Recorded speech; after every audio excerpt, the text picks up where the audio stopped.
alaikum warahmatullah. Al'umma duniya barkanmu da warhaka. Fatan kowa yana lafiya na cin ƙoshin lafiya. To alhamdulillah ala kulli hal. Barkanmu da safiyar Juma'a.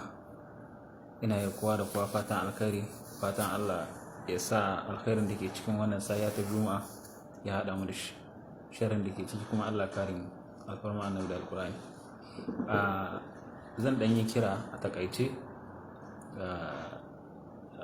musamman kamar abin da ya shafi wanda muke yi na gwagwarmayar mu ta tsakanin wayar da matasanmu a yanayin da muka samu kanmu na wannan lokaci da ba da shawarwari. Akwai gaɓoɓi da yawa da ya kamata a ce muna ɗan yi maganganu a kai, to amma za mu bi su dai daki-daki. Sannan ko da yaushe idan muka ce kamar yadda muka tsara a baya cewa za mu ɗan ringa yin bayani ne abin da ya shafi matasanmu na Nijar.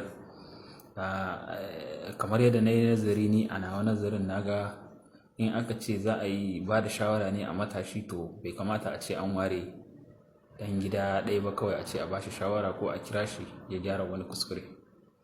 Idan an ce matasa ana nufin duka al'umma matasa ne.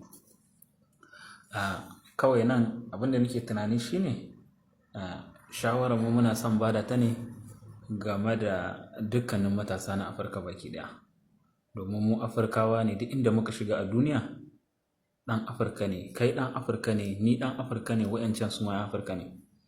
Kenan duk inda muka shiga dole dai za mu amsa sunan dan Afirka.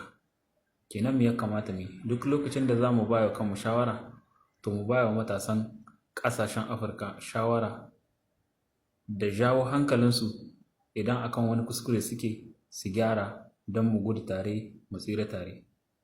Akwai bayanai da yawa da muke so mu yi da izinin Allah, insha Allah za mu aje hankali mu ƙara nazari, mu ƙara bincika wani abu wanda ya kamata mu ƙara ba wa matasan mu shawara. Mune kowa da kowa fatan alkhairi. Ma'assalam.